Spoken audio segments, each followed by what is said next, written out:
तो कहानी के शुरू में हमें एक लड़की दिखाई जाती है जो एक घर में बेबी सीटर की जॉब के लिए आई थी। बेबी सीटर यानी कि उसका काम उस घर में बच्चों को संभालने का था। वो लड़की जब उस घर में आती है तो उसे उधर कोई भी नजर नहीं आता। वहीं पर वो अपनी मॉम को भी कॉल करती है ये बताने के लिए कि वो आज रात यहीं पर रहने वाली है। तभी बातों के दौरान उसे अजीब सी आवाज आती है। जब वो लड़की आवाज का पीछा करती है तो वो आवाज उस घर के बेसमेंट से आ रही थी। जब वो जाकर देखती है तो उसे अपनी आंखों पर यकीन नहीं आता। उस बेसमेंट में एक औरत बैठी अपने ही बच्चे को खा रही थी। एकदम से वो उस लड़की को भी अजीब नजरों से देखती है। जब वो लड़की वहाँ से भागने की कोशिश करती है तो उस औरत का हस्बैंड बेसमेंट का दरवाजा बंद कर देता है, जिसके बाद उस औरत ने लड़की को भी मार दिया था। उस बेसमेंट के दरवाजे पर हम अजीब से बने निशान को देखते हैं, जिसका हमें आगे जाकर कहानी में पता चलेगा। अब आगे हमें कहानी कुछ सालों बाद प्रेजेंट मौजूदा दौर की दिखाई जाती है। हम बेन नामी 17 साल के एक लड़के को देखते हैं जो अपने छोटे भाई के साथ छुट्टियां गुजारने अपने डैड के पास जा रहा था। बेन अपने डैड के पास पहुंच गया था जो कि टाउन में रहा करते थे।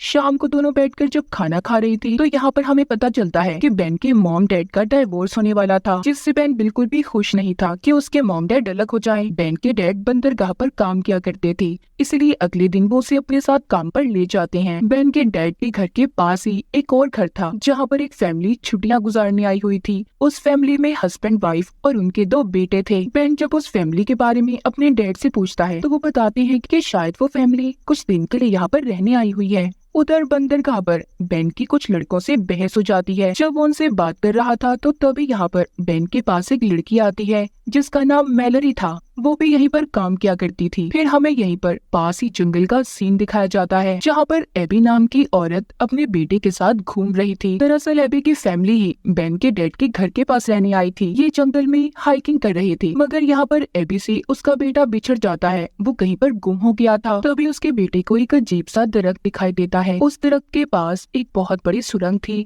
जिसमें से आवाजें आ रही थी। ऐसा लग रहा था कि जैसे उसकी मॉम उसे पुकार रही हो। एबी का बेटा बहुत ज्यादा घबरा जाता है। तभी उसे दरख्त पर वही निशान नजर आता है जो हमने बेसमेंट के दरवाजे पर भी देखा था। एबी का बेटा उस निशान की तस्वीर बना लेता है। उसे उस सुरंग से अजीब सा कुछ नजर आता है, ऐसा कि जैसे किसी का हाथ हो और उसे अपनी तरफ बुला रहा हो। तभी उधर एबी आ जाती है जो उसे अपने साथ ले गई थी। रास्ते में उसकी गाड़ी की टक्कर एक हिरन से हो जाती है जो मर गया था। अब एबी उसे अपने साथ घर ले आई थी। उसका हस्बैंड पूछता है कि तुम इसे क्यों लाई हो। वो बताती है कि हम उस हिरन का गोश्त खा सकते हैं, मैं उसे खुद काटूंगी ताकि हमारे बच्चों को भी पता चले कि गोश्त आखिर मार्केट में आता कैसे है। वो चाकू लेकर उस हिरन को जब काटने जाती है तो वो उसे नहीं काट पाती। उसने खुद और अपने बेटे को गंदा कर दिया था, इसीलिए वो उसे वहीं पर छोड़कर चली जाती है। रात को हम देखते हैं कि उसी हिरन में से कोई अजीब सी चीज बाहर आती है। बेन की भी अपने घर में आग खुल गई थी। उसे ऐसा महसूस हो रहा था कि जैसे उसके घर की छत पर कोई चल रहा हो। जब वो बाहर आकर देखता है तो उसे एबी के घर के बाहर एक सुराख नजर आता है।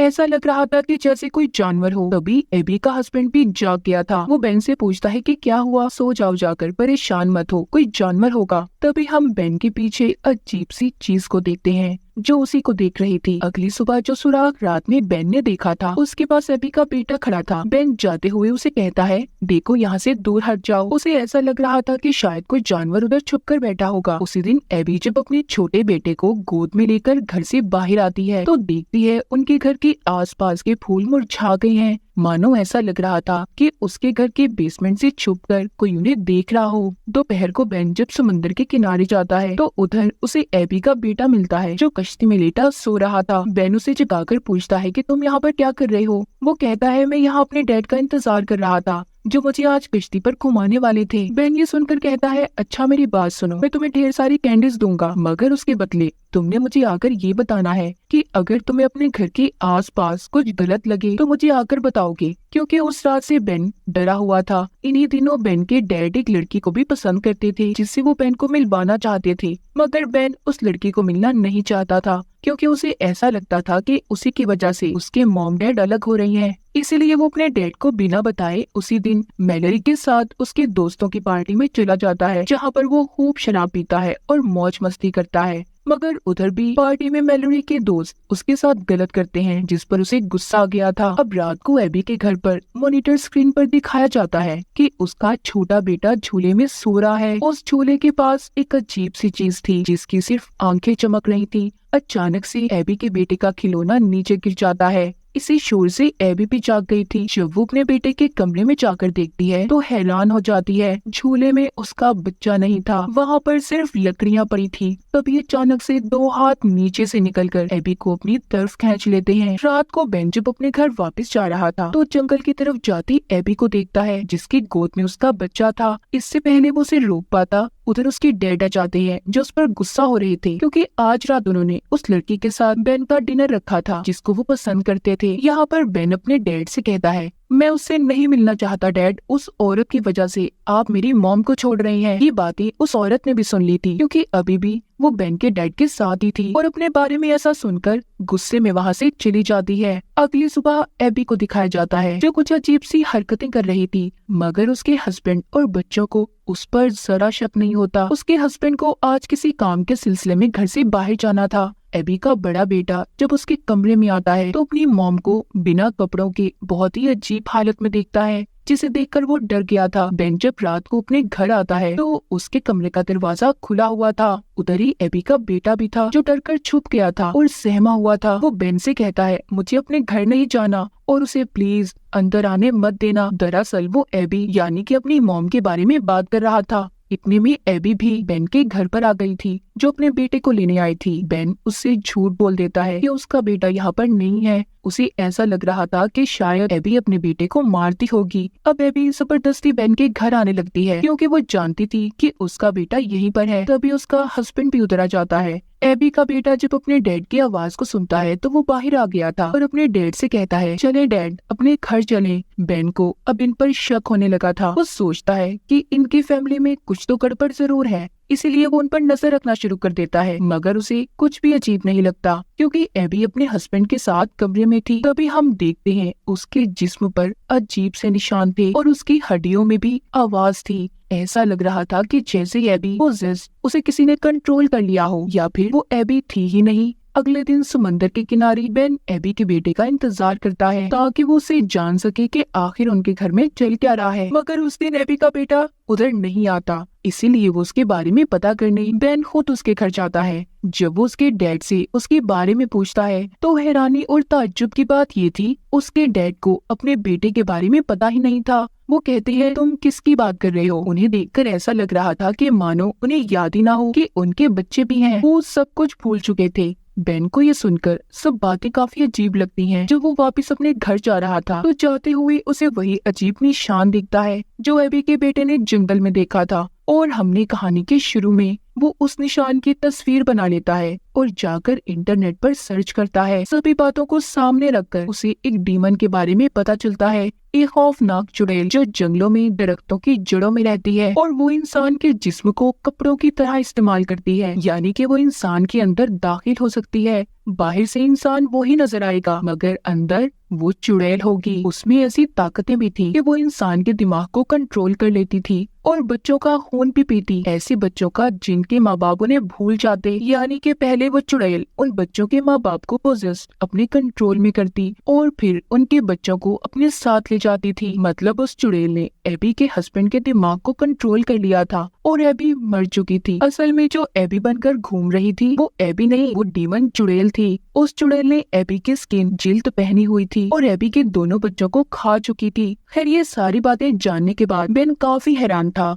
वो इस बारे में पुलिस को भी नहीं बता सकता था। आखिर कौन उसकी इन बातों पर यकीन करता। इसीलिए वो अपनी दोस्त मेलोरी को बुलाता है और सारी बातों के बारे में बताता है। कहता है कि हमारे पड़ोसी कुछ अजीब से हैं, उनके दोनों बच्चे गायब हैं मगर उन्हें इस चीज की कोई परवाह ही नहीं। तभी वो एबी यानी कि उसे डीमन चुड़ैल को बेसमेंट में कुछ छुपाते हुए देखता है। अब मेलोरी मजाक में एक नोट पर लिखती है कि हम जानते हैं तुमने बेसमेंट में क्या छुपाया है और साथ ही उस निशान को भी बना देती है। उसने वो नोट लिखकर एबी के घर पर फेंक दिया था जिसको एबी का हस्बैंड उठा लेता है। जब वो उस नोट को पढ़कर बेसमेंट में जाकर देखने लगता है तो एबी उसे रोक लेती है और उसके कान में कुछ कहती है। तभी उसके हस्बैंड के कान से खून आने लगा था। उसके बाद तो वो अपने होश में ही नहीं था। उसे देखकर ऐसा लग रहा था कि मानो जैसे वो आधा जिंदा और आधा मरा हुआ इंसान हो। एबी की भी जिल्द उतर रही थी। हकीकत में तो वो डीमन चुड़ैल थी, मगर स्किन सिर्फ एबी की थी। बेन का यहाँ पर सिर्फ एक ही मकसद था, इन लोगों पर नजर रखना। उसे यकीन हो चुका था कि कुछ तो गलत है। एक दिन वो एबी को तैयार होकर उनके घर के बेसमेंट के तहखाने से निकलता हुआ देखता है। उसके जाने के बाद फौरन से वो वहाँ ताला तोड़कर अंदर जाता है।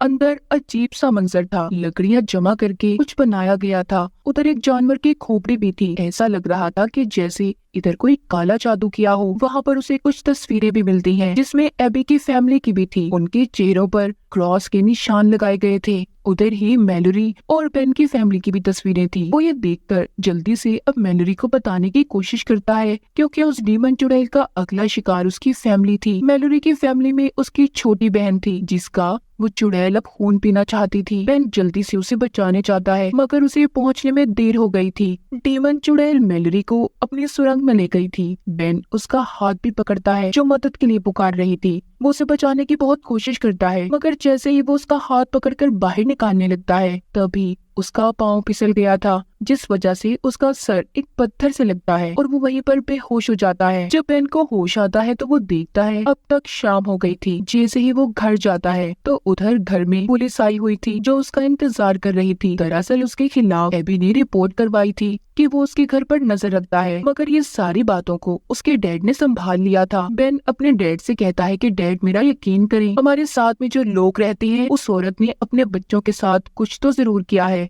मगर उसके डैड उसकी एक बात नहीं सुनते और उल्टा उससे ही झगड़ा करने लगते हैं। आज रात इनके साथ वो औरत भी रहने वाली थी, जिसको बेन के डैड पसंद करते थे, मगर जल्दी बेन को ये बात पता चल जाती है कि वो डीमन चुड़ैल अब उस औरत के अंदर है, क्योंकि वो जिन फूलों के पास खड़ी थी वो मुरझा गए थे। तभी वो डीमन चुड़ैल बेन पर हमला कर देती है। बेन भी चाकू उठाकर उस पर हमला करता है। तभी वहाँ पर बेन के डैड आ गए थे। वो बेन को बहुत डांटते हैं और पुलिस को बुलाकर बेन को उनके हवाले कर देते हैं। बेन अपने डैड को बहुत समझाते कि डैड, उस औरत के अंदर डीमन चुड़ैल है, मगर वो उसकी कोई बात नहीं सुनते। पुलिस भी बेन को पकड़कर ले जाती है। रास्ते में पुलिस वाला उसे पुलिस स्टेशन नहीं बल्कि समंदर के किनारे ले गया था। उस पुलिस ऑफिसर की टांग से खून निकल रहा था, यानी कि उस डीमन ने उसे भी अपने कंट्रोल में कर लिया था। वो बेन को पकड़कर समंदर के किनारे ले जाता है और पानी में डुबोकर उसे मारने वाला था, लेकिन तभी वहाँ पर एक डॉग आता है। इस डॉग को अक्सर बेन खाना खिलाया करता था। वो डॉग उसकी मदद करने आया था, मगर पुलिस वाला उसे भी मार देता है।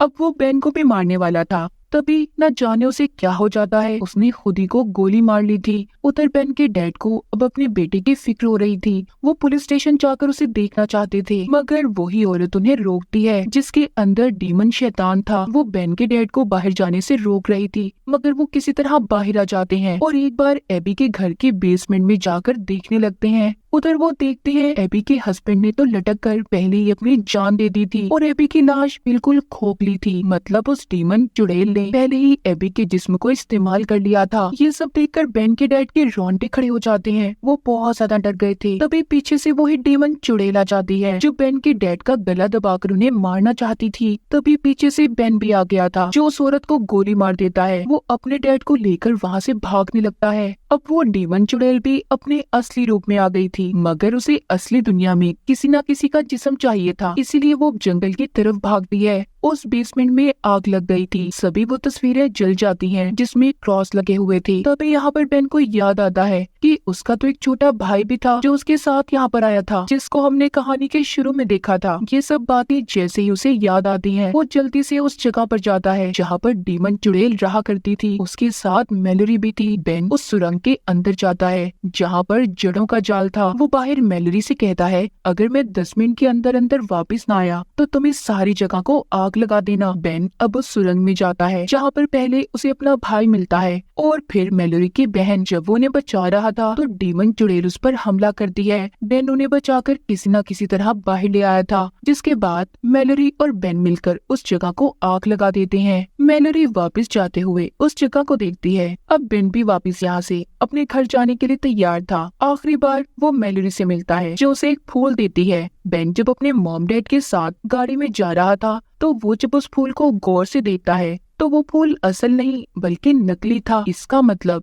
अब वो डीमन चुड़ैल मैलोरी के अंदर थी, क्योंकि उसके पास आते ही असल फूल तो मुरझा जाते थे। हम देखते हैं मैलोरी कुछ बच्चों को सैर के लिए कश्ती में ले गई थी। आखिर में हम मैलोरी के चेहरे पर एक खौफनाक हंसी को देखते हैं। क्या वो अब डीमन चुड़ैल मैलोरी के अंदर आकर उन सभी बच्चों को मार देगी? कोई नहीं जानता। और इसी खौफनाक एंडिंग के साथ इस फिल्म की कहानी यहीं पर खत्म हो जाती है।